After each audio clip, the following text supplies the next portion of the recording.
Hi everybody, Tito here. Just wanted to let you know that this episode we had a little audio issue and I had to use the backup recording.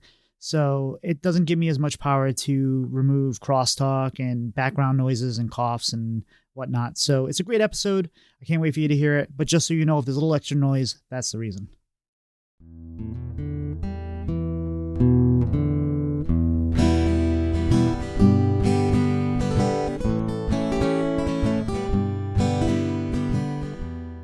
Welcome back to Bread and Butter, where we are serving up the basics for Hearthstone improvement.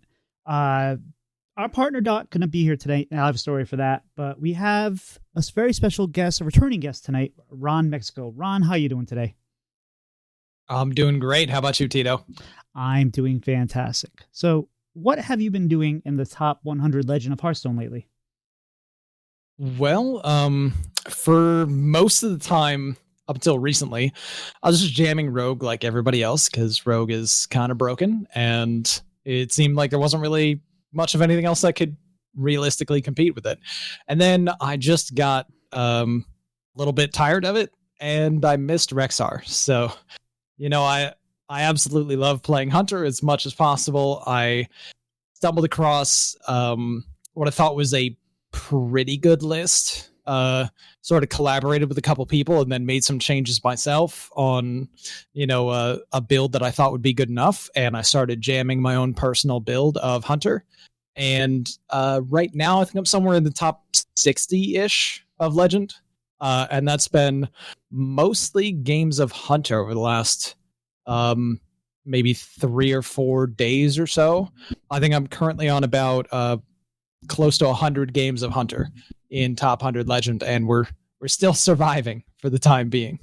And if I recall, you kind of eased back into it because you were playing lots of Rogue and Highlander Shaman, and then you said, okay, 1 out of every 5 games I'll play Hunter.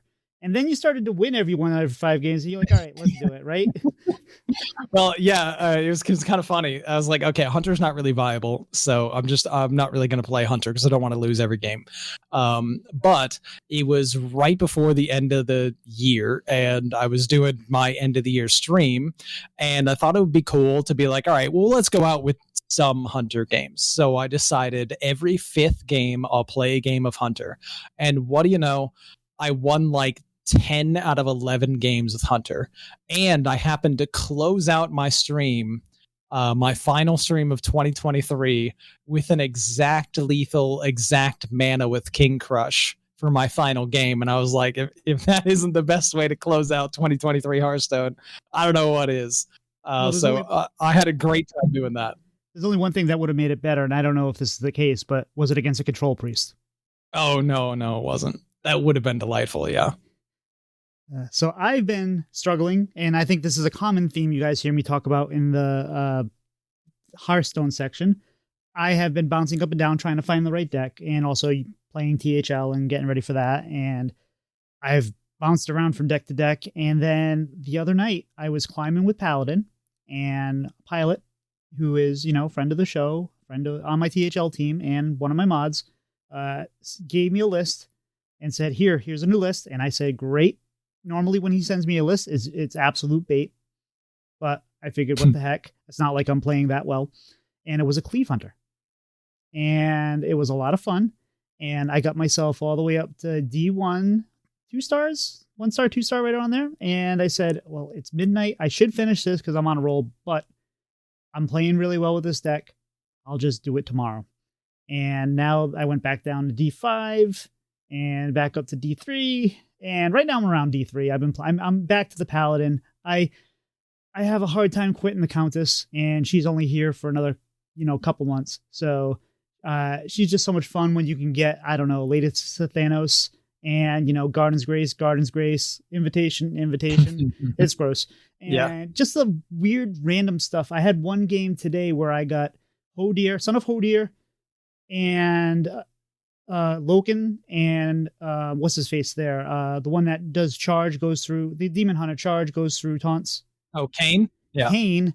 So I had an 8/8, an 8/8, and then an 8/8 charge, which I put a Garden's Grace on, and I still lost that game. Nice. Oh, brutal. Yeah, it just was one of those things, but I think I overcommitted, but I showed some people the replay. They're like, I would have done the same thing, so I didn't feel as bad. But we'll get there. I mean, sometimes just how it goes. I was about to ask you if you did the Kane lethal, because that we've already talked about what I did on my stream, which happens to be my favorite Hearthstone lethal of all time, which is King Crush. My second favorite Hearthstone lethal of all time is Kane, with the Kane voice line saying "found you" as you finish them off. It's always really fun.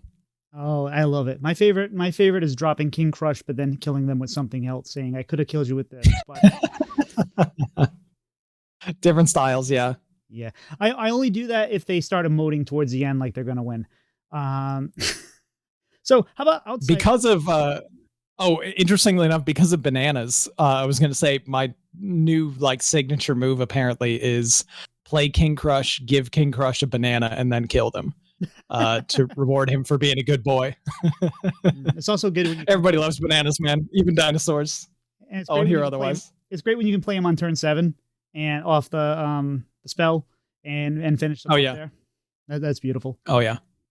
So how about outside of Hearthstone? What have you been doing? There's not a whole lot of exciting things outside of Hearthstone.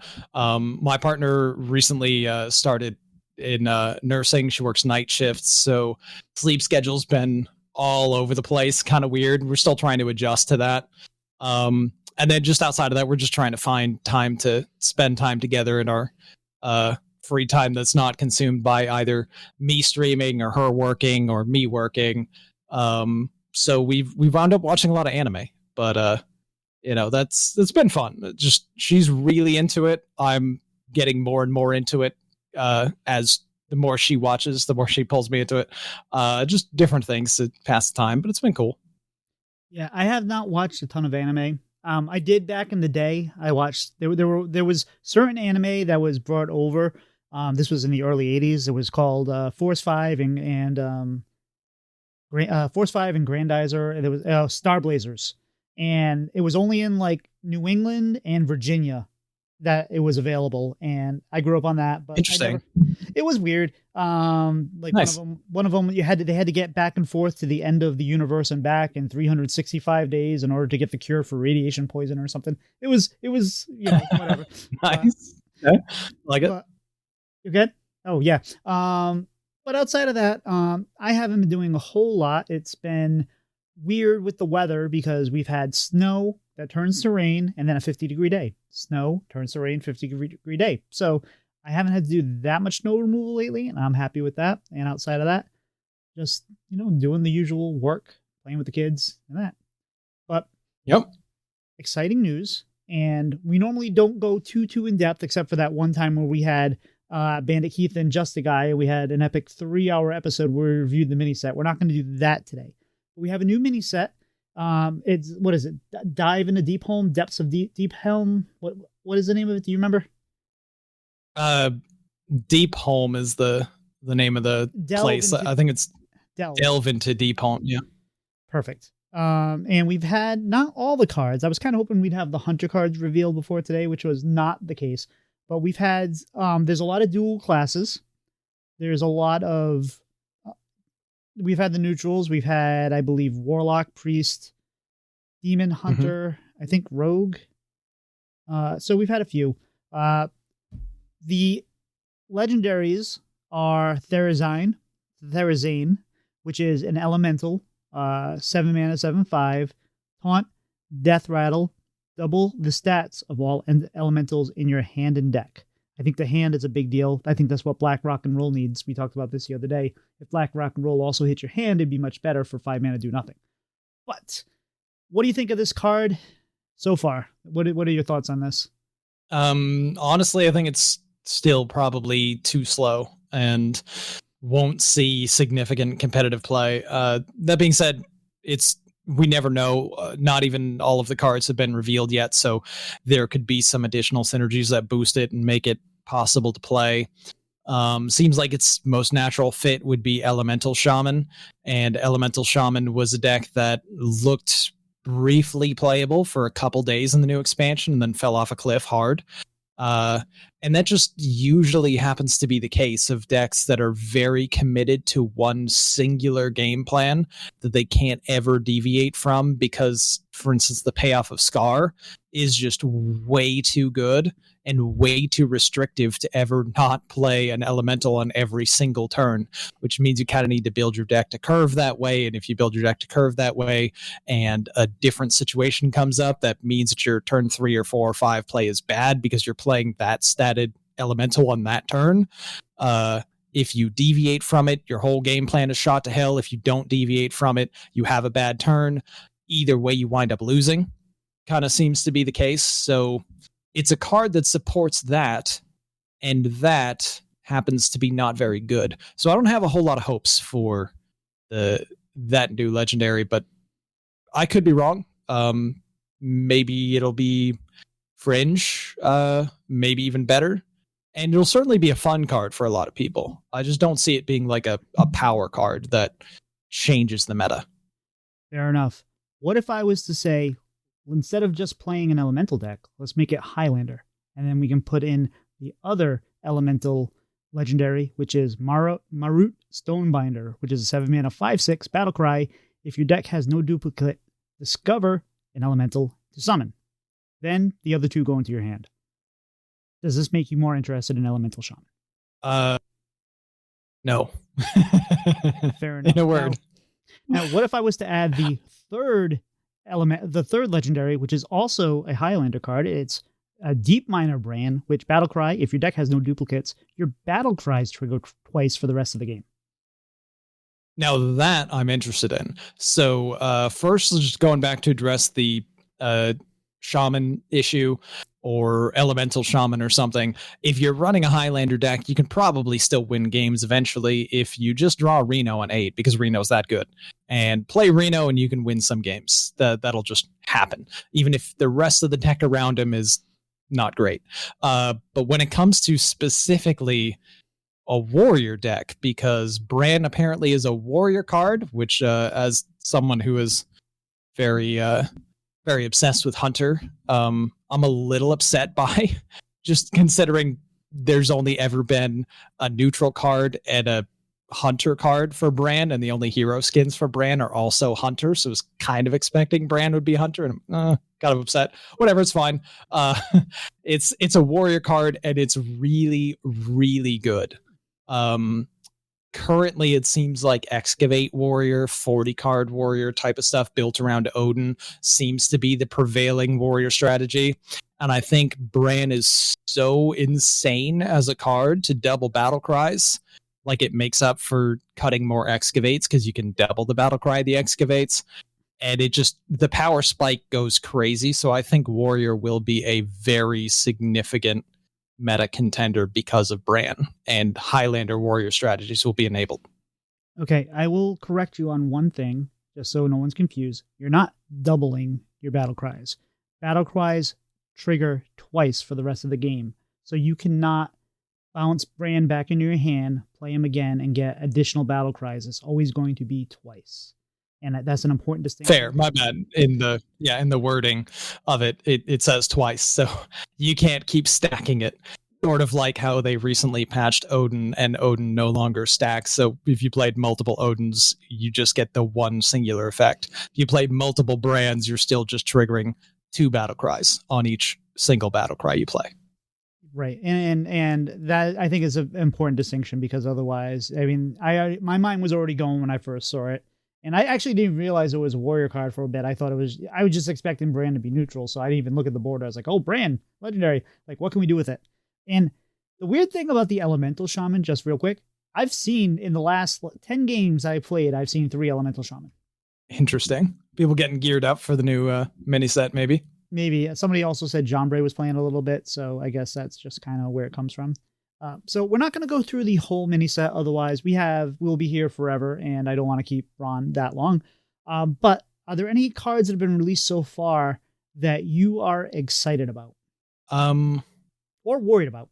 I'm pretty much Bran. Bran is the card that I'm excited about. I think I will really enjoy playing Highlander Warrior and doing extra battle cry stuff. I remember way back a long time ago, Quest Shaman, the one that required you to play battle cry cards and then changed your hero power to double battle cries. It was one of my favorite Hearthstone decks that I've ever played. I can't remember how many years ago, but it was a lot of years ago. And it's just cool to see that as an option that's come back. But so far, the rest of the mini set cards, I don't know. I'm not really all that interested in them. I don't think Therazane's going to be all that good. The additional excavation stuff is pretty interesting. And then it's more of like a teaser that I'm excited about, where they mentioned that 2 other classes will also get an excavate payoff. So that is something I'm super interested in. Oh, that's weird, because there was supposed to be like the miners versus the good guys versus the bad guys. So I wonder where those payoff cards are going to be. And actually, oh yeah, it doesn't seem to match like the lore or the flavor at all. So I think that's kind of weird. I've even heard rumors it's going to be Paladin and Shaman, which makes probably the least sense out of all of them.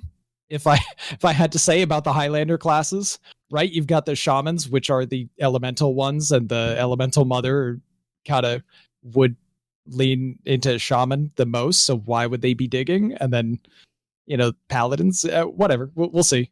Well, I guess lore doesn't matter. Well, if they mix it with Fool's Gold, which is get a random golden pirate or elemental from your class, that's one of the new treasures. So there's an elemental right there. And you got the 2 new legendary elementals, which are basically shaman legendaries. Then maybe it makes sense. I don't know. But so you've heard rumors, Paladin and Shaman, but Hunter's still in the mix right now as far as we know. So you must be kind of a little excited, maybe hopeful. No? I would describe it as cautiously optimistic, but I don't know if I could even go that far, because I kind of believe the rumors that it's Paladin and Shaman. So I'm more just like sad and hoping against hope that Hunter will actually be featured in that, is because that would be really awesome to have, the extra facet of playability added to the class. But otherwise, it is what it is. There's some reveals coming soon that I'm excited about, so we'll find out on Monday the 15th what Hunter and the dual class cards for Hunter are going to look like. Do we know who's revealing the Hunter cards? We probably do, but I don't know off the top of my head. I didn't check. So I have 2 cards that I have one card I'm excited about and one card I'm curious about. I'm excited about Hidden Gem. This is a 2-mana 2/2 stealth. It is a, what is it? It's a priest and is that Death Knight? Priest Rogue, I believe. A priest rogue, okay. That makes sense with the stealth. At the end of your turn, restore 2 health to all friendly characters. I think this might slot into a Naga priest or another kind of, or maybe even an overheal priest, where it just, you can hopefully keep it stealth and have them hit your clergy and whatever other overheal cards you have. So I think there's some potential there. Maybe I'm wrong, but it feels pretty good. Or at least it looks like it feels pretty good. And then the other one I'm interested in is Shadestone Skulker, which is a 1-mana 1/1 rush battle cry. Take your weapon and gain its stats. Death rattle, give it back. So I'm curious if it gives it back as it was, if it gives it back to you new, if this minion dies. Well, I mean, I guess the durability won't matter because it's going to give it back. And if it dies, there would be no durability, so that wouldn't make any sense. But I'm curious how this is going to work, and that just seems kind of like a fun card. Yeah, that one's interesting. I agree with you that the overheal synergy card could probably be quite good in some existing priest strategies like Naga Priest or Overheal Priest, of course. That looks like a powerful card. It also doesn't lose its stealth and has a permanent effect that continues. You'd only lose its stealth if you attacked with it, or, obviously got removed from some unconditional AoE or something. So you could do some pretty powerful things with that card. As far as the weapon card, the rush and take the stats of your weapon and give it back. From what I understand, I expected that card would be, just to give an example, let's say you have a 2/2 weapon equipped. I believe that the minion would then get +2/+2 to its base stats And once it died, you would just have your 2/2 weapon back equipped in your hand or equipped on the board, exactly as it was, regardless of like the minion losing stats or anything else like that. It wouldn't work in the way that Remordia works. It would work just it says give it back, so it's like it's borrowing the weapon to boost itself, and then once it dies you just get your weapon back in whatever state it was when it was taken. That's what I gather based on the wording. I don't know for sure, but that's been the theory from others that I've heard as well. Fair enough. And this is a Demon Hunter Rogue, and when I instantly see this, I think, hey, weapon rogue. Hey, clear that big taunt minion in your way. Get that weapon back. Hit him in the face. I don't know. Could be fun. Yeah. All right. So I think we're not going to go over the entire mini set. Like I said, thank you, Ben Heastone, who put up the very nice graphics that we get to use. It makes our lives as podcasters much easier. And if you're looking for a more in-depth analysis of the mini set, I recommend Blizzlet and Squelch, who always deep dive into these episodes. And if I'm being serious, you probably want to check out Doctor 3, because I know they'll go into it. And I think that's it. So let's go ahead and move on to our next topic. So I put out to the Bread and Butter Discord, I said, hey, you got any questions for our main topic, which we'll get to in a few? And we got some questions that weren't for the main topic. So I figured we'd add them as our Ask the Expert questions. And since Ron is our expert here, we're going to ask you. So first question, what recommendations do you have for people looking to improve their Hearthstone game? I know that's really generic and really open, but let's indulge them. Yeah, there's a lot of ways. So for starters, play more games of Hearthstone. The more you play, the more familiar you get. The more you start to learn patterns of what your opponents are doing, learn the meta, learn how to play certain strategies, and just overall improve your play. But you can't just do that and expect to improve. You need to go into it with a learning mindset and some kind of game plan on how you're going to improve. Sometimes that might mean watching streamers and like comparing the plays that you would make to the plays that they're making.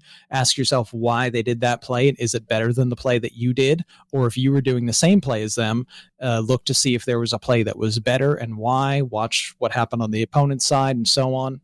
Replays are super important. Use some kind of replay tracking software, usually something like HS Replay, Hearthstone Deck Tracker, or Firestone are great tools. They'll show you your whole deck. You can play your games. They'll record the game, and you can watch it afterwards, and you can see, the decisions that you made. You can see the cards that your opponent was holding, and you can try to figure out why things happened the way that they did. Review, like, were there other plays you could have made in that spot that would have made a difference, so on. Also, if you are diving into replays, it is extremely helpful to have someone else take a look at them and give you feedback on what they would have done and why and so on, especially if that someone else happens to be maybe at a higher rank than you or has played more games than you, has a little bit more experience in Hearthstone, whatever the case may be. And then there's also the option of going with coaching. Plenty of streamers and other people in the Hearthstone community offer coaching, sometimes at reasonable rates, sometimes at not quite as reasonable, depending on their status in the community and how well they've done in official events and so on. But there's always a way to find someone who can kind of help you improve and figure out ways to approach the game differently to get to whatever your goal might be. Just as a general question, that's sort of the wide net that I can cast to try to cover as many quick ways to look at to try to help improve yourself in your game. Very well said. I have a couple things to add. If you want to learn more about breaking into your replays, breaking them down, listen to last week's episode where we had Master Store Champion 2024 on, and he breaks down replays constantly on his stream. So we that was our main topic last week. And we also had Wicked Good on to talk about the same things. So go ahead, listen to those, and that'll help. One of the suggestions Ron gave was to watch other streamers play. I say other streamers, you're all not streamers. watch streamers play. And when you do that, if you're trying to learn, that means watching the streamer play. That doesn't mean watching TV plus the streamer play, or playing Hearthstone and watching the streamer play, or playing Warcraft and watching the streamer play, because you're not going to really pay attention and you're not going to get that information absorbed and you're not going to really understand what they're doing. You'll see the game and you'll follow it along and you'll be like, well, what happened in that game? You won't know. So definitely, if you're going to do that, pay attention. And yeah, I mean, like, hey, it's fine to do something else while watching a streamer, but if you have a specific goal to try to learn and improve your plays, you probably want to have that undivided focus and concentration, because the more divided your concentration is, the less likely you are to actually pick up important information. And you want to find a streamer that you like to watch. Like, if you find someone that you don't enjoy sitting there, then you're not going to learn really much. And if you watch somebody that sits there and doesn't talk, maybe you'll learn something. But there are plenty of good people like Ron here, like Wicked Good, like maybe me, but other people that go there. No Hands Gamer is pretty good at this. There's a lot of streamers out there that's really good that'll talk through their plays, give you their reasoning. Not always, but most of the time. Say, okay, I want to do this. I'm going to do this. And they'll look at chat and say, oh, well, why didn't you do this? And oh, okay, this is why I didn't do that. Or, hey, that would have been actually a better play. So there is that interaction that you keep up and you can kind of learn a little bit more. As far as the coaching goes, before I hit Legend, I took a coaching with Meaty, of all people, who I got for $10 because Gamer Sensei had a deal, or I had a coupon or something like. So I had one $10 lesson. And I didn't feel like I learned a ton from it at that point, but it also just reinforced things that I think I already knew. And then within, I think, a month, I got my first Legend. So it was good. It was interesting. You can learn a lot. So definitely find a coach. If you do Coin Concede, we've talked about this a few times, $10 tier, you get a coaching every month with one of the hosts there. So definitely a valid thing. But Ron, we're going to move on to the question number 2. How do you approach building a lineup for tournament play, if it's THL or any other tournament? Well, I kind of have to view them separately, at least as far as like THL compared to other tournaments, because THL is a week by week thing. So you're not all in on a lineup for THL. You can take a flyer on a lineup on one week, it doesn't work out, and then the next week you bring something totally different, and it doesn't sync you. For any other type of tournament, that's going multiple rounds with an eventual champion, you really want to hone in on a lineup that you feel really confident about taking all the way through, because you don't get a chance to change it at any other intervals during the course of the tournament. Now, that being said, when it comes to trying to design the lineup itself, I think it comes down to a few different paths you can go for. There are people that try to target things. They identify what the expected field is. If there's a specific, like, really popular prevailing deck or archetype, they want to identify multiple decks that have a favorable matchup against that one thing, and go after it hard and say, most people are going to bring this deck. I'm going to have an entire lineup that beats this deck, and therefore I will win every match, because it doesn't matter if their other decks beat my decks, this one deck won't, and I'll win. That's one way, and it's a perfectly valid strategy, especially if you have a good read on the meta and you think that there is that one specific thing that is getting brought by a majority of the field. Obviously, it has some very clear drawbacks, like what if they don't bring it? Or what if your round 1 or 2 or 3 opponent didn't bring that deck that you targeted and your whole plan falls apart? So it's a bit riskier, but it has some pretty big payoffs. There's a way that you can kind of lean into something different, where you sort of soft target a particular archetype or type of strategy, like maybe aggro, combo, or control, and you say, I'm going to have 4 decks that are good against control, or good against aggro, or good against combo, because there's one specific style that is common in this field, and I think I can target that. Target lineups by their nature are dangerous, because when you don't hit your target, you usually crumble, because your decks aren't usually all around strong against every other thing. My personal favorite way to build a deck is just to kind of go with, for lack of a better word, what I would call the good stuff. There's usually a tier 1, tier 2 of decks across the board in every meta. And you can usually get by extremely well if you build a lineup that is just consisting of tier 1 and tier 2 decks. Then you maybe want to lean in more to things that you're a bit more comfortable on. You have more reps on those decks. So you're more familiar playing even when it might not be a favorable matchup for you. You're like, oh, well, I've played this enough times to know that I can win some unfavorables. And then it also comes down to tweaking the archetypes that you're bringing a little bit, and sometimes featuring a tech card or two that improves your percentage in a matchup that you don't want to face, or one that you know is going to be kind of bad for you or bad for that deck. You have to be very careful with that. And that's something usually more established pros are doing. You see it a lot in Masters Tours and at Worlds, for instance, where, oh, hey, that's a surprising card. Why is that in there? Well, it's for some specific things, and it makes the deck overall worse against the field, but it makes the deck much better against a specific thing that the player anticipates. So maybe you lose 3 to 5% in your other matchups, but you gain 10% in the bad matchup.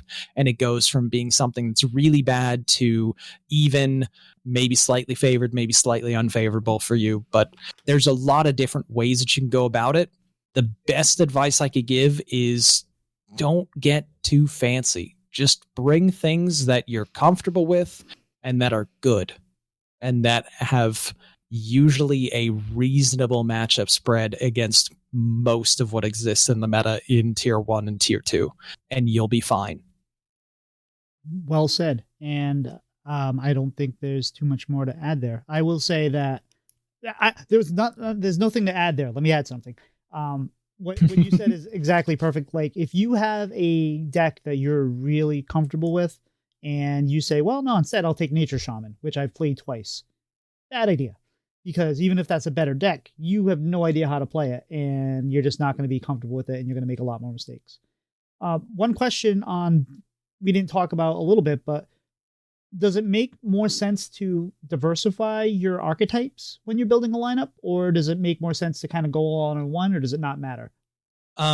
It's like with so many things, it's context based. So it could be something that makes absolutely no difference because the meta is a certain way.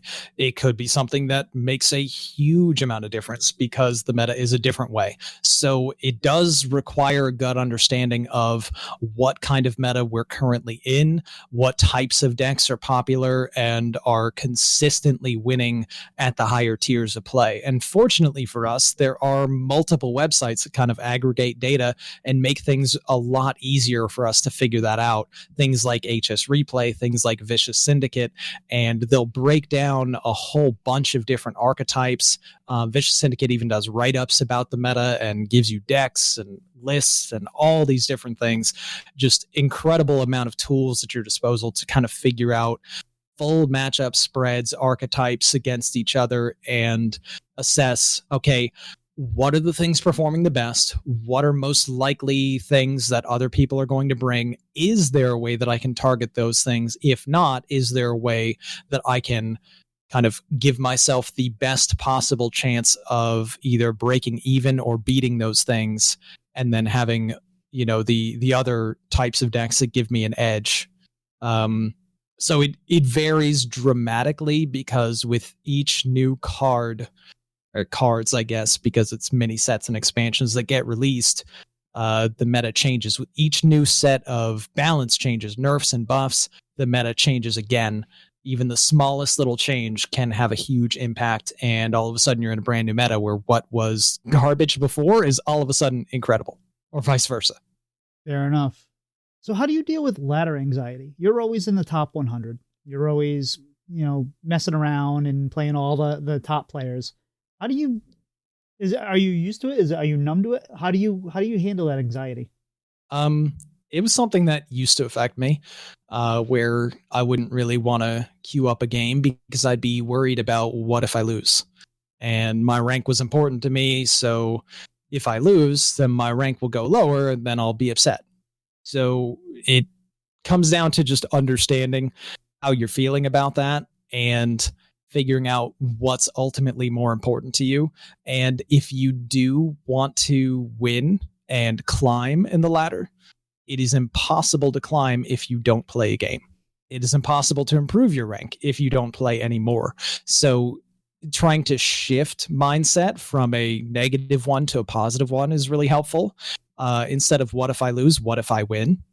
You know, that's a great thing to tell yourself, and then just hopefully it follows through. But if you are having a lot of anxiety about it, then it's probably a good time to say, I should walk away. I should take a break right now until I'm feeling a little bit better and more positive about queuing up a game. The game is intended to be fun at the end of the day. And what are your goals? Why is ladder causing you anxiety when you're about to queue up a game? If you can examine that and understand why you're feeling the way that you're feeling, and then break that down and try to figure out what your goals are and, you know, how it connects with your gameplay experience, it becomes easier and easier to overcome. And of course, the more you do it, the more it goes away. And now I'm almost like automatically clicking the play button after a game ends, whether or not I won or lost. Sometimes even faster if I lost, because I want to shake off the memory of the loss and get a win instead, you know? But it just, with time, it sort of dissipates. But I would never say that it goes away completely if you're a competitive person and you care about your rank. But if you can retrain your mind to think more about the positive outcomes rather than the negative outcomes, the anxiety starts to dissipate. Great answer. So when I used to get the legend, I used to then relax and then I would just play meme decks. I say, okay, I made it here. And I didn't take it seriously because I made it to legend. I'm good, you know? And then around the time when I started the podcast and started to stream, I wanted to improve. I wanted to make that number better. And I wanted to do better. And I didn't have the games. I didn't have the reps in there at that high level. So what would happen was my rank, I would lose lose a decent amount. And then I'd start playing people in diamond, even though I was in legend. And that felt bad. And not that there's anything wrong with that. You're still in legend. You still made it there, but it definitely doesn't feel great when you're like, oh, I'm not playing anybody in legend, even though I'm in legend. So that started to bother me. And I was talking about this in, you know, various discords, and the advice was just play games. You just keep playing.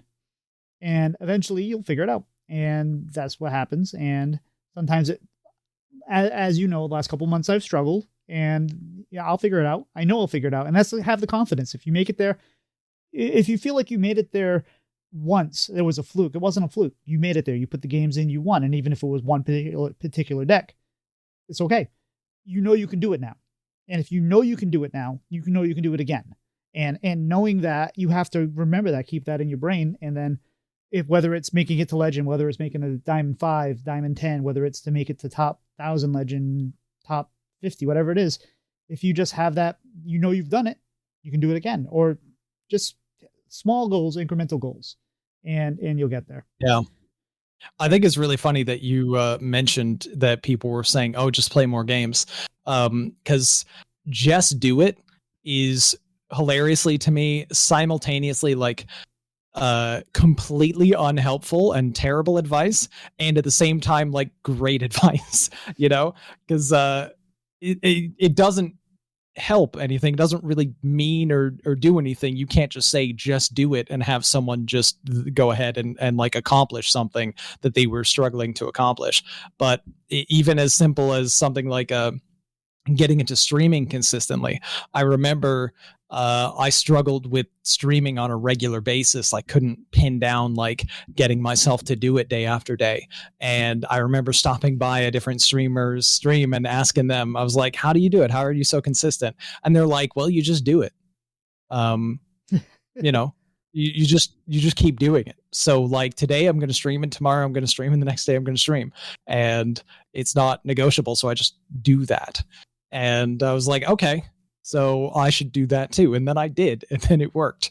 But yeah, I understand the the comedy in just saying like, oh, just do this like it's easy, because it can be the complete opposite of easy.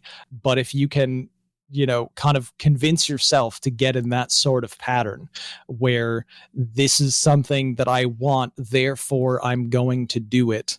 And I don't mean winning games, because sometimes that's impossible, but I mean queuing games. I mean learning from your games. I mean developing your skills. Those are things that you have control over, and you can follow through on if you commit to it.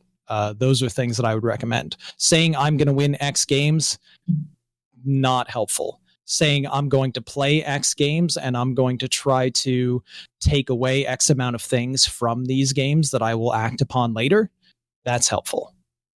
I had the exact opposite problem you did with streaming. I stream too much because I don't like, I want to do other content. I want to, watch some TV shows and stuff like that. But what usually happens is 9 o'clock comes around and I just push the go live button because I'm going to play. So I might as well, talk to whoever hangs out. And I saw my stats. It was like something like we went the Twitch wrap came out mid-December, I think. And I already had like 340 nights streamed. And I was like, wow.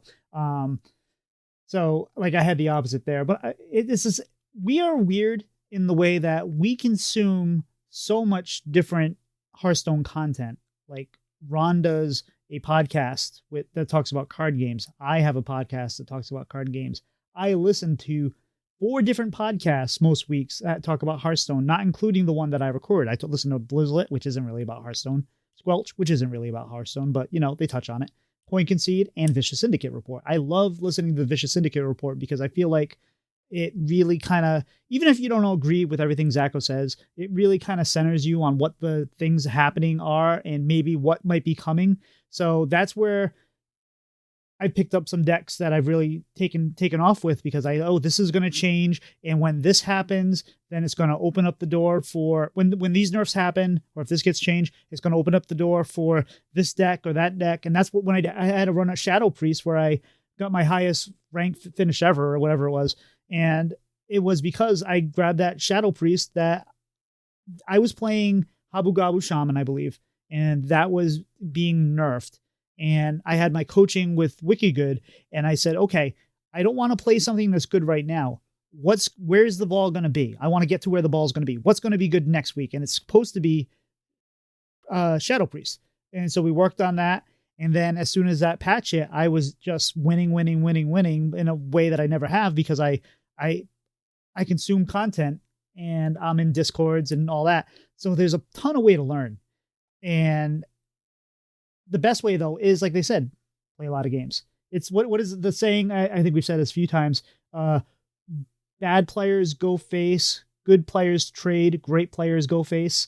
Yeah, I like it.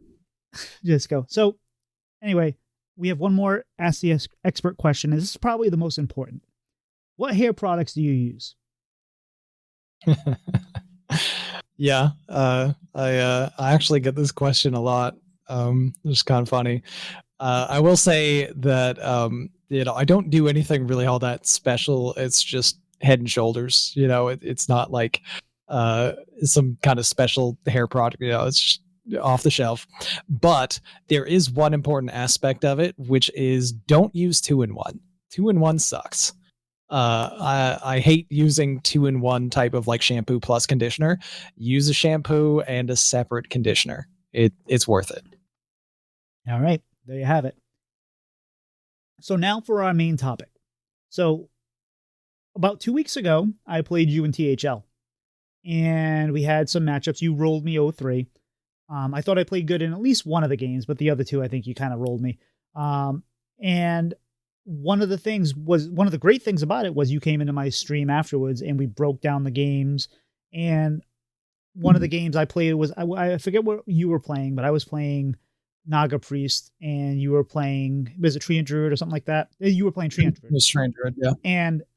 And I played with the mindset of, okay, let me keep them off the board.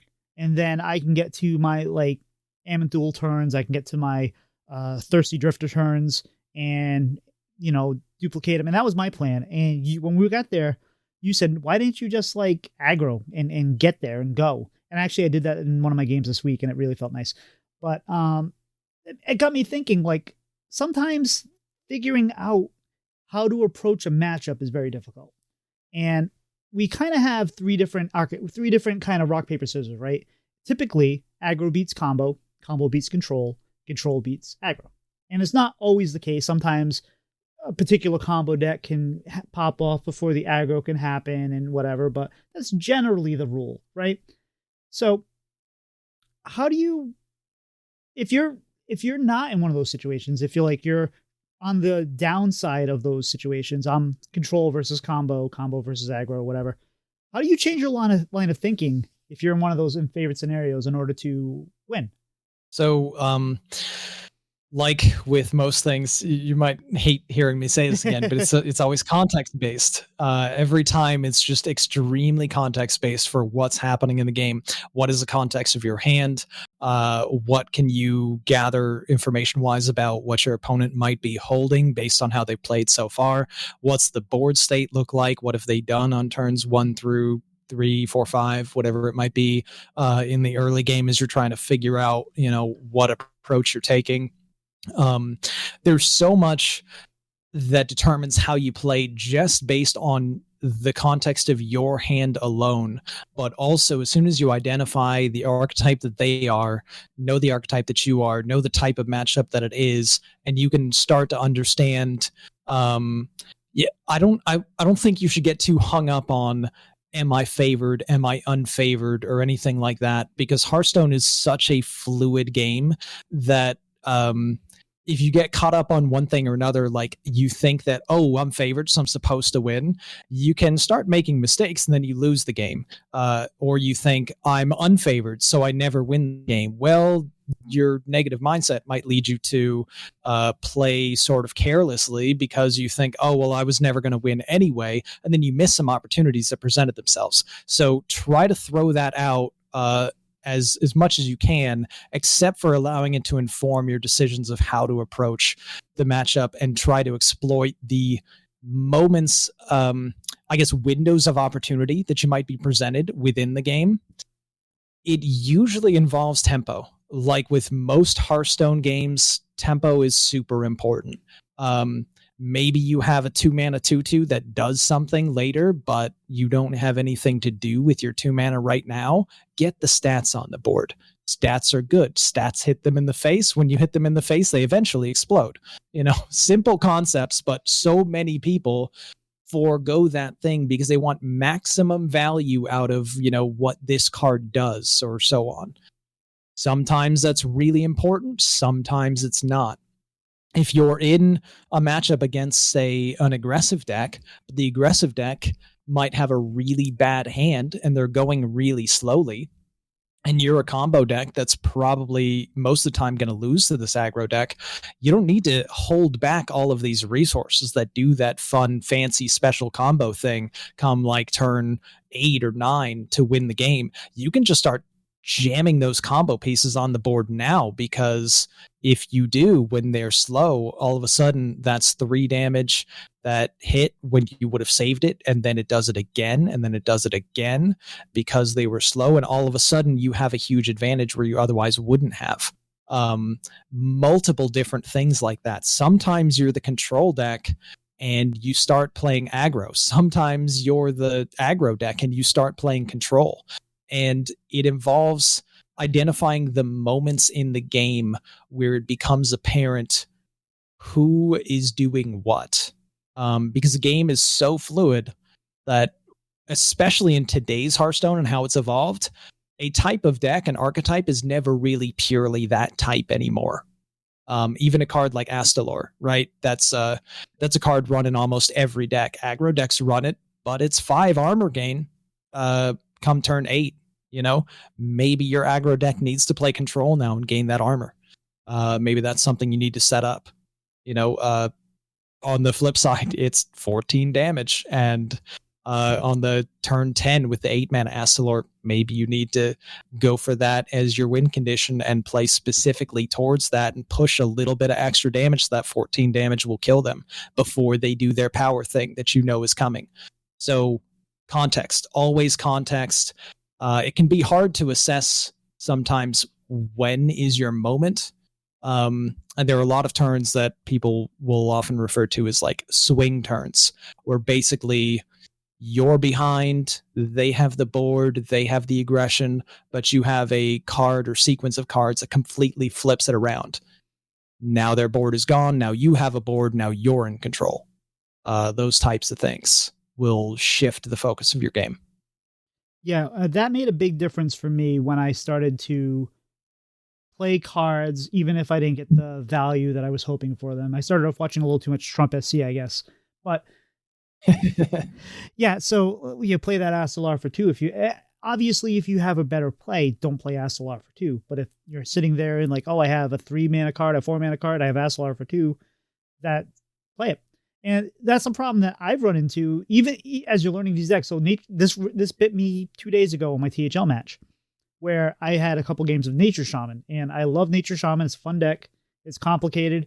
And what would happen is I didn't get a good read on the matchup. So instead of realizing, hey, even though these are combo pieces like the Hounds or the Spirit Wolves, the 1-mana 2/3, the Zappy Boy, whatever, and even though they're combo pieces, I needed to play them earlier, because by the time I said, oh, I need to get defensive, it was too late. Because normally I know you keep these cards, you play a Flash of Lightning, you have a big flashy turn, and they're dead. And sometimes that's always a puzzle, and it's fun and try to get there. But if you're dead, you can't get there. So, excellent point. So and can't win if you're dead. Can't win if you're dead. And that's something I struggle with a lot still. And one thing I've noticed about that too. So when you start playing a new deck, sometimes you start off hot, right? Because it's intuitive how you play it, right? You say, okay, I do this, that, and the other. But then once you start getting the reps, you start remembering the cute little things you did, and you start remembering this. I can't tell you how many times I've had a deck where I started 7-0, and then by the end of the night I'm 10-10, because as I get more comfortable with it, I start saying, oh, I'm going to do this plus this, or I'll wait for that and all that. And you got to go back to like this. No, just play the deck the way it's meant to be played. And sometimes playing the deck too much, you go the wrong way. I think. I don't know if you've ever experienced that. Oh yeah, that's a great point. I feel like it happens a lot in poker, interestingly, which is also another card game that I've played a lot of and I really enjoy. I remember going through like stretches where, I'd get really interested in it. I'd maybe read some books on fundamentals and, some strategy and how to play correctly and all this stuff. And then I would play really, really sound and I would do well. And then I would do so well for so long that I'd start to identify some like sneaky, cute little things that I could do in the games. And it would often involve playing a little bit looser and, maybe calling with a more speculative hand. And all of a sudden I'm starting to bleed off chips and now I'm losing more than I otherwise was. I'm like, wait, but I had more reps. I got better. Well, sometimes when you get better and you get more reps, it starts to erode at your decision making because you start to gain some maybe unfounded confidence, or you made a play that paid off in one particular incident, but you didn't really identify that the reason it paid off was because you maybe got a little bit lucky, or you thought that play was the difference maker when in actuality you were winning anyway, and that play decreased your percentages, but you didn't see it because of small sample size. So when you did it again, you lost, and then you're like, wait, why am I losing? There's lots of different reasons why that could happen. So sometimes it just means go back to the basics, follow through on the fundamentals and don't get sloppy. And then you wind up cleaning up your game and you don't lose as many. That's fair. And that's what I keep doing is every time I kind of want to reset myself, I'm going back to Paladin. People keep joking that I'm a Paladin main. I'm not, but, for the light, yeah, it's just, you gotta sometimes reset, step away. So sometimes even just getting up, going to the fridge, getting yourself a drink, getting yourself a snack, coming back is enough to kind of just reset yourself and just think, hey, why am I losing now when I was winning before? And just try to get, evaluate it. Look at the replays like we talked about. So the situational things we've talked about, like, hey, how are things playing out? What do I? This comes with playing games against all these cards, but I know the swing turn's coming. So if I do this X, Y, and Z, what about something like aggro versus aggro?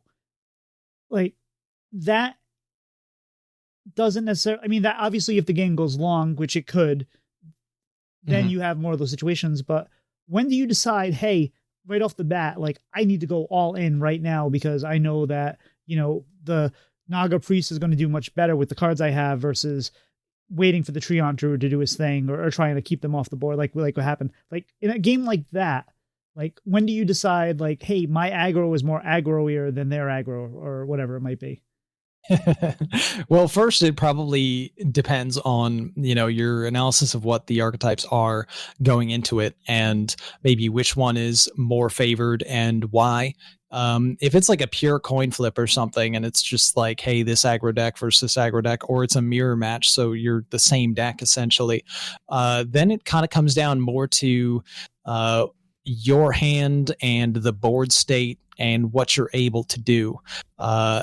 Planning to set up for swing turns so that all of a sudden you have the initiative, or just playing hard for initiative as much as possible, especially if you happen to be going first. So the difference between going first and going second, where someone's on the coin, is often really, really important in Hearthstone, and sometimes gets overlooked with how important it is. But more often than not, the player who goes first wins the game in Hearthstone.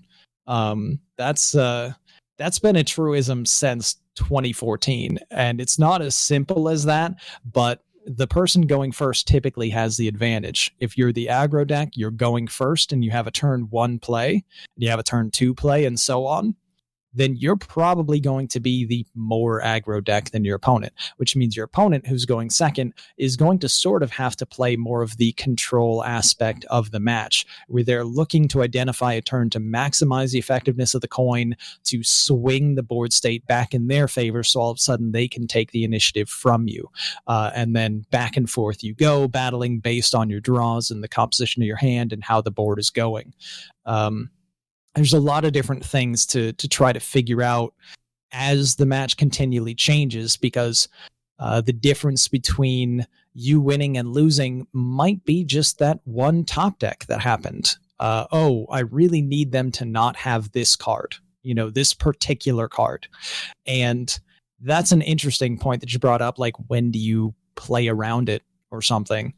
And I think that's going to be pretty much, I don't know, it depends on how many cards they have in hand, how likely it is that they have that one thing that you're afraid of that beats you. And if you have any other plays that are maybe close in power level to your best play that are better against their theoretical best play, that's a card that they have that could wreck you. And if it completely destroys all of your plays, don't try to play around it. Just go for it. It's time to go all in. If they have it, they have it. Unlucky, you lose if they have it. But if you try to play around it when you kind of can't, you wind up just losing a lot of percentages. Because all of the times that they don't have it, they beat you anyway because of the threat of them maybe having it. Well, if that makes sense. It does, but here's the problem. It's mental. It's if you've lost to that several times, it then becomes they always have it in your brain. Yeah. So yeah. Oh yeah. For example, for me, playing Paladin, I know how many times I've played against Death Knight where I've played my minion and I've put a couple Garden's Graces on it and I played down this and I swung in their face and they're down to like 10, and then here comes Reska and there goes my minion. Yep. And there's times where I'm like, oh my God, I did it again. But it's really hard to find that line of when do I go all in and when do I not? And then another question I have, okay, this is a little jumping ahead, but what about one thing I always struggle with, because again, it's mental, but a lot of times, like you go in, you be like, you do the math, you got, we got 8 on board, you got 3 on the weapon, you got this, and then you're like 17, they have 19 health, I can get them down to 2. And then you get them down to 2, and then they clear your board, heal up, play Reno, whatever it might be, and then you're like, well, crap. Like, how often, like, how do you make the decisions in the same thing where it's like, and we're probably going to be talking about the same things over and over again, but should I have gone all in and got them down to 2, or should I have waited until I had the opportunity? Because that opportunity might not have come back to get lethal, but if I get the lethal on the turn, then they can't come back. So how do you that's something I always struggle with, is like, when do I go in, even if they're going to not die that turn, or when do I hold it till I get another piece that's going to help me get there? So there's a bit of a trap in second guessing yourself on games that look like they were winnable because they were really close to being winnable, but they were actually never winnable at all. And it's something that happens a lot with control decks, with decks like Highlander Druid, for instance, that can full heal in one fell swoop burst thing. There's lots of different things, like Blood DK, of course, is another good example. They maybe run 2 Vampiric Bloods, right? And you set them to 1 health, and then they spend 4 mana and they just gain 20. Oops, GG. They were holding that card. They were always holding that card. You weren't beating that card. But because you got them to 1 health, it looked like maybe you were beating them. But you didn't have all of that damage. You had all of that damage -1. And they were going to play that card at the opportune moment. So sometimes it really is a matter of, I have to just send it and hope that I get there. And other times it's, well, I shouldn't send all of this damage that's almost lethal because the deck that I'm facing is known to run a lot of heal, armor, stabilization, whatever it might be. So set them to 2, set them to 1 or something. Those are not things that are created equal in every matchup, if that makes sense. Like, if you're facing a rogue, set them to 2, set them to 1 might be a really good plan. If you're facing a priest, set them to 2, set them to 1 is like, well, now you spent all your resources and here comes the board clear plus the heal. And now what do? So you need to be able to assess your matchup and know when it's the right time to try to push for that in the matchup. And sometimes you just have to do it and hope that they don't have the thing. And there's always a thing, that you need your opponent to not have in order to win the game in certain examples like that. And you need to be able to understand the moments where I'm never winning if they have this, or my best play statistically is still to go in for this line because it almost wins or gives me the best chance of winning over the next couple turns. And if they happen to have this one really good card that beats me, then this was probably just one of those games that I was destined to not actually ever win. It gets a lot more frustrating looking when it's against a deck like a control deck that runs so much stabilization tools and healing and armor, because your losses feel so much closer and like, oh, if I had just done this one thing differently, I could have won. And to some extent that's true, and you should study your replays and make sure that you didn't miss some damage along the way that maybe made the difference. But otherwise it's just like, hey, that just happens sometimes. So if there's a particular card, what turn is it? How many cards do they have in their hand? How many cards do they have in their deck? Do they run just 1 copy or 2 copies? What's the percentage likelihood that they're holding it right now? If you have a deck tracker, it should show you how long that card has been in their hand for. Like if there's a particular card, have they been holding this one card since like turn 1 that they've never played and it's turn 10?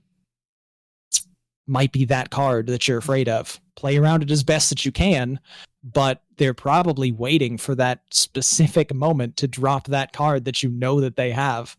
And you play around it until you can't, basically. It's fair. So we've touched on this a bit, and we said everything's situational. Read the cards, read how the game's going. So, certain decks, and a lot of decks, you have a game plan. You have this is my winning condition. This is my plan A. Maybe this is my plan B, right? Like, so aggro paladin is get minions on board, buff them up, and then my plan B is countess, right? So sometimes it might be easier to you might deviate from your main plan earlier on, like, hey, I'm gonna do this, that. But when do you evaluate, well, yeah, I could do this, but then that gets away from my game plan. And if I would have stuck to my game plan, maybe I would have won, but I reacted a little too quickly, or maybe I reacted poorly because I thought that I got a read on the situation. If I Mhm. would have done this, it would have been great. Like, oh, like I coined out the boogie down, and then I played another boogie down, and then it was just clean the scene or something like that. Like, when do you kind of try to stick to your normal game plan? And again, it's probably going to be the same thing where we're talking about it's just situational, but like, do you evaluate that? Like, say, hey, I might do this, but it's not how my deck's supposed to work. Um, as far as like evaluating the plays, it happens every single turn with every consecutive draw. So I might have had a turn one plan, but then I top decked a 1 mana card, and now I need to reevaluate. Am I playing this thing that I have in my hand? Am I coining out the 2 mana card that I have in my hand? Or am I just playing the 1 mana card that I just top decked?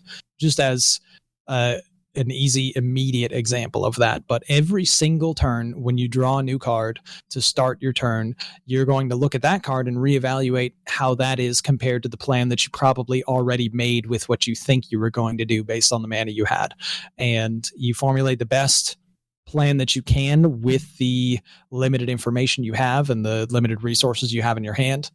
And you're going to have to figure out basically what's the essentially most Hearthstone turns are what's the strongest possible thing that I can do right now, especially if you're playing an initiative focused proactive deck. Reactive decks are often different, which makes it weird a lot of times if you have like a particular style that you're leaning into and you're deviating from that style. The more reactive decks are often what's the best way that I can use the smallest amount of resources to manage the pressure that's coming and save some of my best removal tools or best answers for a specific type of problem or question that the opponent is going to present in a future turn. So it like I keep saying, it's context based. Once again, it'll vary so much. It'll vary based on even just like, oh, what if you drew a card that draws you a card? Well, now you have to reevaluate some more because that card you might need to play in order to draw towards some specific things you have in your deck. And now it might become a statistical question of what's the percentage likelihood that I draw this particular card, and knowing how good it is in this situation compared to the other cards that I have that I could use. Should I go for that draw or should I go for the plays that I already have? And it just compounds on its complexity the more and more you play and the deeper you get into the game and the game state and what the board looks like, what your matchup is, and so on. Fair enough. And that's where the jump from a good player to a great player is. And I haven't quite made that jump yet, but it's where it's knowing how to evaluate those things better and just figuring out just how to play better. It sounds simple, right? But you play a card and then you draw a card, actually tap first, make a decision, have a plan, look 2 or 3 turns ahead, but be ready to shift if the situation dictates it. Yes. So probably one of the best advice I can give is be flexible.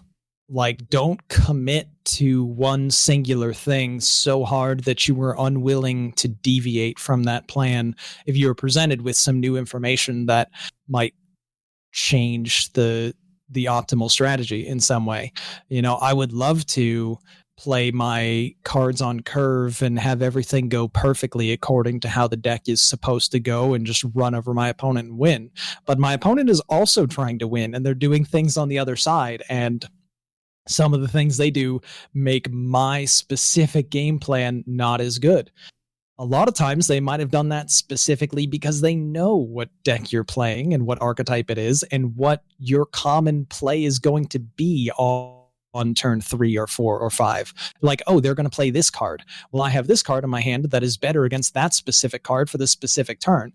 So you could blindly jam it anyway. Maybe you have to because it's your only play. But if you have other plays, and they happen to be better against what your opponent just did or which you anticipate your opponent is going to do next, because you know what deck they're playing and you know what their most common play is going to be on turn 4 or 5 or something, you can play something different from your expected game plan to disrupt theirs. And that enters into a difficult gray area, because the more you do that, the worse your fundamental play will get.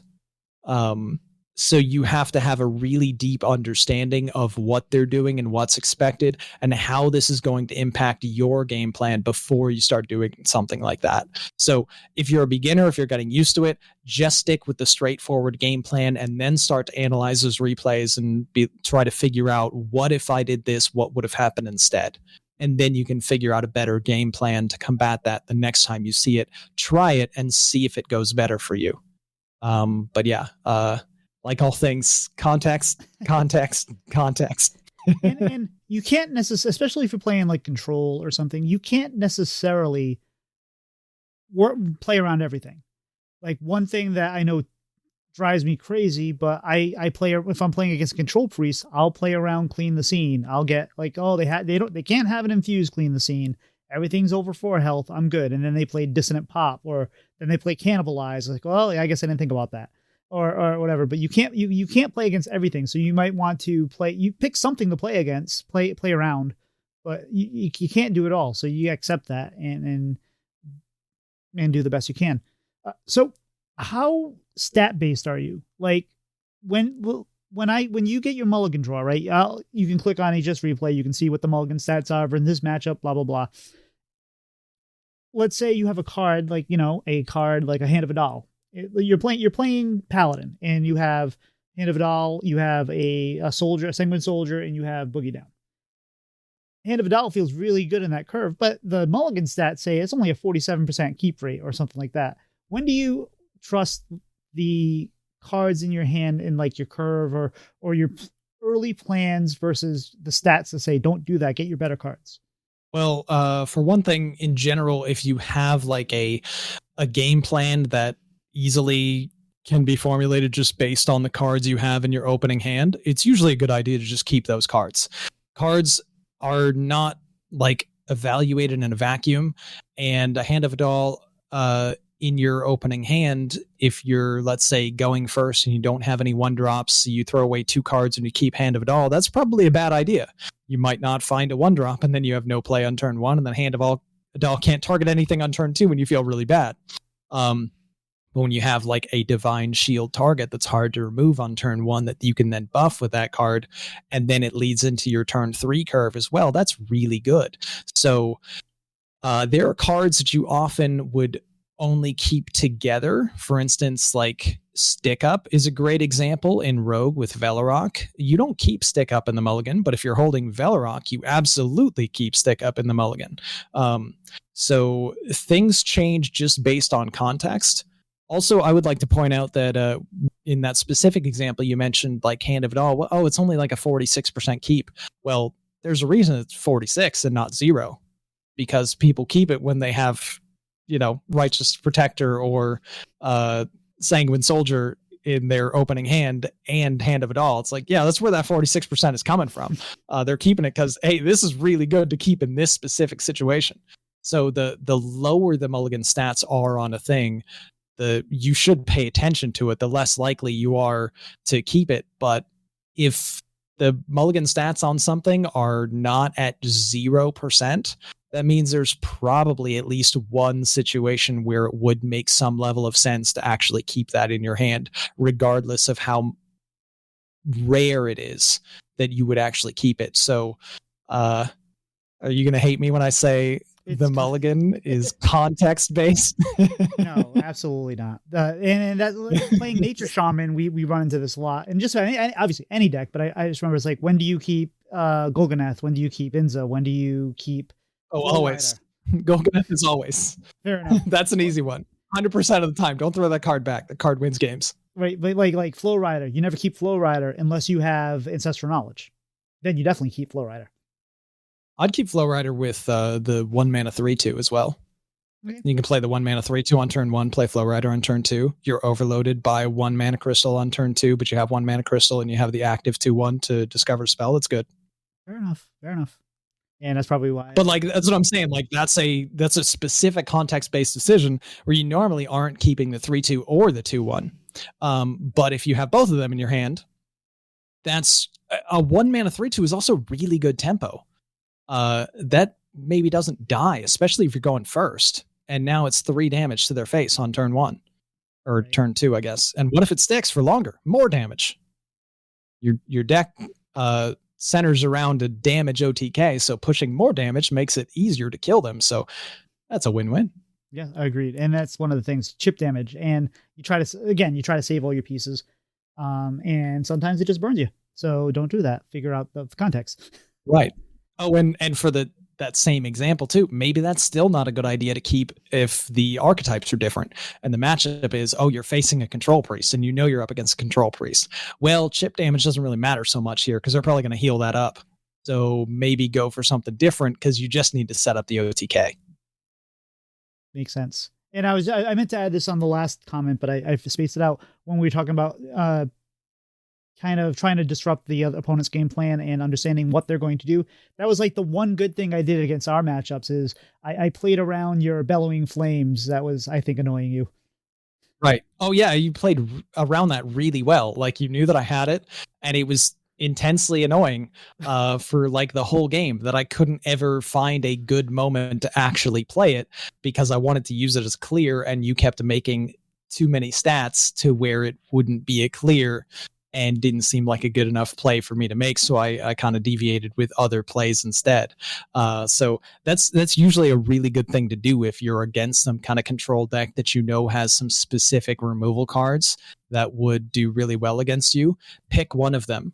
Pick one of them that they have and play around it because they might have a totally different one that will always demolish you and you're not really going to be able to do anything about that one. You know, if you can play around that one, great. But if you play around that one, you might play into another one. So you just sort of have to make your choice and live with it. Fair enough. So I did have a couple other questions, but we've gone a little bit long. But where do you think, why is mid-range such a 4-letter word for some people? And where does it fit in all this? Oh, mid-range. I miss mid-range. This is one of my favorite strategies in Hearthstone, and I think mid-range is sort of similar to like the middle class in America. It's slowly dying. In Hearthstone, it's probably like completely dead at this point, where it's like the game has evolved to a point where a mid-range type of strategy no longer really exists. The typical mid-range strategy was, you know, you sort of play powerful cards on curve and you aim to close out the game by like turn 7 or 8. And one turn kill strategies, back in those days when mid-range got its definition, like combo decks, they didn't really come online till turn 10 or afterwards, for them to like assemble all the pieces and then do all the things. Well, frequently what happens in today's Hearthstone is the one turn kill strategies, those combo decks, they kill you by turn 8. Maybe turn 9, maybe faster. There's a Sludge Warlock deck out there that kills you by turn 6 a lot of the time, if they've assembled the right cards, which they frequently do. So mid-range is dead, I think, in Hearthstone. And I don't think it's coming back. I think the complexity of the game has moved to a point that like mid-range, when I think about it, I think of Savannah Highmane in Hunter. I think of a 6 mana 6/5. They changed it to a 7/5, like that does anything. That has a death rattle that summons 2/2 minions. So it's a powerful minion. It does 6 damage for that 6 mana that you spent, assuming it lives. But it has 5 health, so if your opponent tries to kill it, you also get 4 damage out of it because it summons more 2/2s. That used to be a really strong play that was really hard to answer and meant that with the other chip damage you were doing up to that point, that minion effectively almost closed out games and the game was going to end in the next couple turns with more damage, hero power stuff, whatever. Now there's tons of healing, there's tons of removal, there's armor gain that's neutral for classes. There's so many ways to get out of range of being dead from chip damage type strategies, which is really what mid-range is all about, that it just doesn't exist. So you don't think... Kind of sad about it, but it is what it is. So you wouldn't classify, and this is kind of how I thought it was going to be, you wouldn't classify Excavation Rogue as kind of mid-rangey? Excavate Rogue is like everything. It's insane.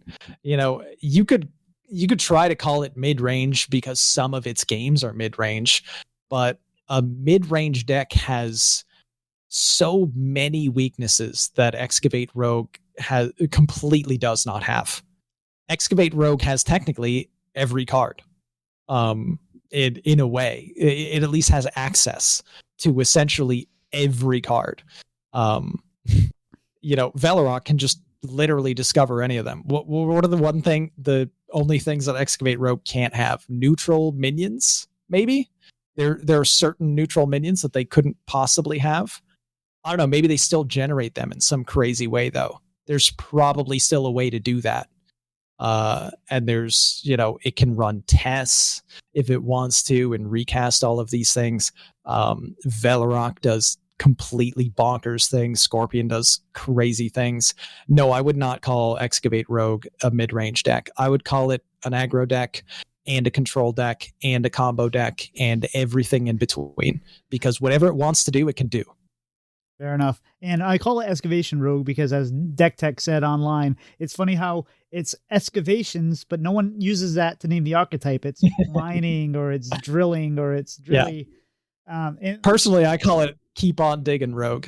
Yeah, fair enough. And one thing I've come to grips with playing that is it's a tilting deck because they beat you with a Pyroblast. They beat you with a whatever. And I try to think of it as their win condition is to discover win condition. So when they beat you with that, that's how the deck works. So they didn't get lucky by generating Pyroblast. They didn't get lucky by generating, you know, a King Crush or whatever it might be. It's what the deck does. Well, I mean, they kind of did, but your overall point does make sense. Yeah. The purpose of their deck, besides just having really good tempo plays turn after turn, which is a great way to win Hearthstone games. If you're just always winning on tempo, you're eventually just going to beat your opponent because they can't answer your onslaught of every turn being so powerful. But when Rogue starts to fall behind, they have insane comeback tools. When Rogue needs to close out the game, they can generate all kinds of different crazy damage options to do that. It's an exceptional deck. It's fun to play, but it can be extremely frustrating to play against because there are certain scenarios that are literally unbeatable. You might have played the most perfect Hearthstone game of all time, but you couldn't stop them discovering this thing that won the game. Unlucky. And some days you just lose. That's Yep. something to understand. Like, if you lost, it doesn't mean you played wrong or played poorly. It just means you lost. Yeah, which is, of course, very different from some other games. You know, card games are like that. Games that involve a lot of RNG. There are just lots of elements you can't control. The best players in Hearthstone can't even crack a 70% win rate on a consistent basis. High 60s means that you are like probably the most incredible player of all time. You know, Pocket Train, the current world champion, he's not out there sporting a 70+% win rate when he plays games. He loses all of the time because it's just how Hearthstone works. He'll win more than he loses, of course, but Hearthstone gonna Hearthstone. Well, it's like they say in baseball, if you hit the ball 3 out of 10 times, you're a very good player. If you hit the ball 4 out of 10 times, you're phenomenal. And it's just so any final thoughts on this besides it's situational? That's still probably the best thing that I can say is just that it is so situational, but it does really depend on like your knowledge of what your deck does in order to win, what your opponent's deck does in order to win, and the space in between those things where you can find the types of lines that give you an advantage. And you can make that be incremental turn after turn. If you identify mistakes that your opponent is making, you can try to exploit those mistakes. Or you can just try to set up as best you possibly can on every turn what you can do that fits your overall win condition the best and or counters your opponent's overall win condition the best. I'll leave you with like an example of a horrible matchup: Highlander Hunter versus Sludge Warlock. Sludge Warlock has a very specific game plan, and it will win the game usually around turn 6 or so. Maybe it goes as late as like turn 8 or something, but it cheats out the gigantic, minion Thaddeus, and then plays all of its cards for free and fires off damage at your face and wins the game. So your only real way to win, because you usually can't kill them fast enough, Can I see if I get is this right? disruption. Oh, go ahead. disruption. I was going to say the only thing I do is if I know that's coming, we're getting to turn 6 or whatever. Mm-hmm. I try to go as wide as possible, get as many minions on the board, because maybe we'll absorb enough sludge to then counter. That would work if you could make the minions big enough, but the reality is you can't. Because they have like a couple plague eruptions, they run hellfire, they run things that do mass AoE that usually does enough damage to your minions that you can't really have a wide enough, big enough board, because it's turn 6. So like it would literally be an unfair deck if you were somehow able to make like 10 health and stats of like 7 minions or something like that, which is sort of what it feels like you need in order to actually have a board that can soak up all the damage that they do. So the main way to actually counteract it is to go with full disruption. Rogues can beat it often because they run neophytes and they run bounce effects to keep playing neophytes and disrupt the turn. Highlander Hunter has basically one option, and it's Mukla. You play Mukla, and it puts bananas in their hand and it burns the top deck. So there's a very specific type of setup that they do where they play Talon, a 5-mana 3/3 Death Rattle Divine Shield taunt, and it will draw their highest cost minion in their deck. They usually play it to draw their Thaddeus. Well, if that's on the board and you have something that can pop the bubble, and then you play Mukla, you fill their hand with bananas, Mukla kills the Talon, they draw Thaddeus in their full hand, Thaddeus gets burned, now they lose, because there goes their entire win condition. So that's a way that you beat it. But pretty much only that, which means you have to like throw away every card that's not named Mukla and hope to God that the right thing happens at the right time, because you're probably losing. But identifying the outs in your lines of play, even in the worst matchups, are sort of the ways that you win in scenarios where you're extremely unfavored. And in those situations too, sometimes you have, if you know sometimes there's more than one archetype.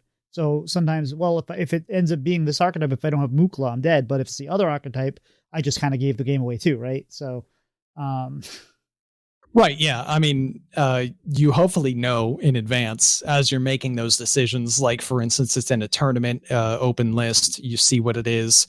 If it's on ladder, you probably can't sell out for one specific strategy unless maybe you faced that opponent before and you know what type of deck they're playing. Or at least in the case of like playing on high legend ladder, there's usually like, oh, well, there's only one viable archetype to actually bring in this spot for this class. So you know it's going to be that archetype type of thing. Or you don't know, but you know. Fair enough. Well, Ron, that was a lot of information to digest, but I think there's a little room for dessert. Sweet. We've already asked you what your favorite dessert is. I forget, but we already asked you. So if you want, go back to listen to the last episode we had Ron on. So I thought we'd ask him something a little different here. What is your favorite TV show to rewatch? I don't know if I would have had an answer to this that I could have reliably come up with at least maybe like 6 months ago. But right now, I'd have to say it is The Wire. The Wire, it's my favorite show of all time. It's an amazing show. And me and some buddies who play poker together decided that we would start a rewatch of The Wire. And this is a rewatch that will span over a year because we're watching from season 1, episode 1, all the way through to the end of the show in season 5. And we're watching it weekly. So there's 12 episodes in every season. It will wind up with like 60 episodes to watch. So this is going to take us like 60 weeks. And right now we're on like, I think season 3, episode 8 or something, I think is where we left off from last time until we watch the next show tomorrow. And it's been awesome to just like hang out, watch an hour of The Wire, like chill and talk about it a little bit afterwards, and then get back to it the next week. It's a very fun experience. Great answer. I watch a lot of shows over. I watch the Band of Brothers pretty much every year, just because it's so Nice. good. And sometimes though I'll look and I say, well, do I really want to watch an episode of this season? Sometimes something like triggers that I want to go watch that, and then I end up rewatching the whole series. So I just rewatched the entire series of Game of Thrones because I wanted to get it, and it was fine. It was enjoyable. It is a very good series. And every time I've watched that one, it's probably, I used to rewatch the previous seasons before the next season. And so this is, I think, the first time I've watched it all the way through. And every time I've watched it, I've understood it better. And I was like, oh, that guy's this person, and that's how they're related to this. And oh, that's this person's brother. So yeah, I get it. But Wire is great. Wire is one of my favorite things. So Ron, where can people find you out there in the world of the internet? So, well, I'm out there on Twitter at Ron_HS. Usually I'm just posting very occasionally about Hearthstone things and tweeting that I'm going to be streaming. You can catch me streaming, where I stream every weekday, Monday through Friday at 7 p.m. Eastern on Twitch, and I am at Ron Mexico HS. And I very, very rarely now update on YouTube, but there's still some shorts you can go find and watch if you're into that. And I'll try to be updating again in the future, hopefully soon. That's also at Ron Mexico HS on YouTube. Fantastic. And you can find Doc McButt at Doc McButt on Twitter and Twitch. He says he's on Twitch. I haven't seen him in a very, very long time. And you can find me at Tito Santana HS on Twitter and Twitch. Do you have any shout outs this week, Ron? Shout out to you guys, because it's really fun being a part of podcasts.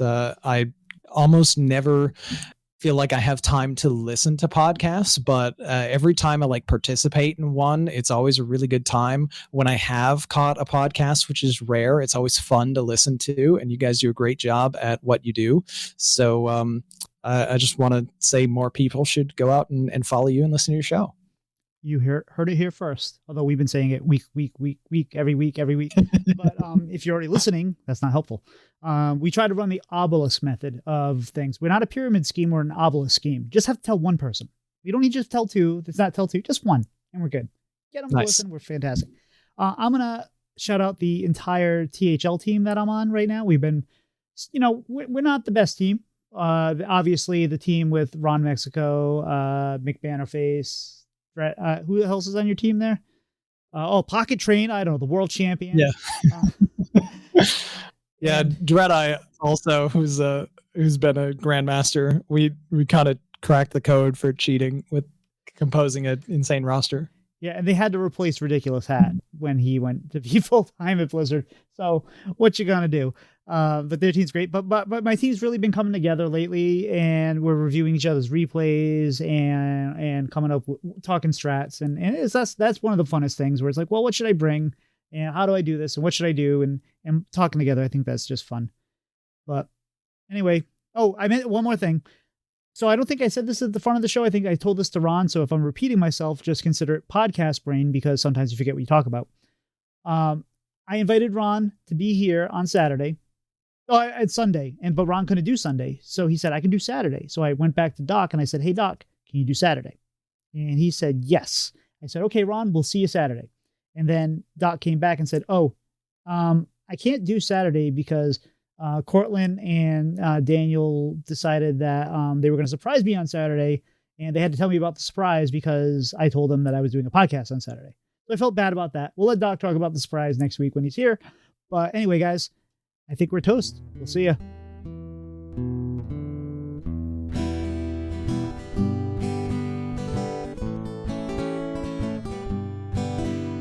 Slide two brothers meet one another when they slide up to the mic. It's bread and butter with one another. Let's start up that recording light.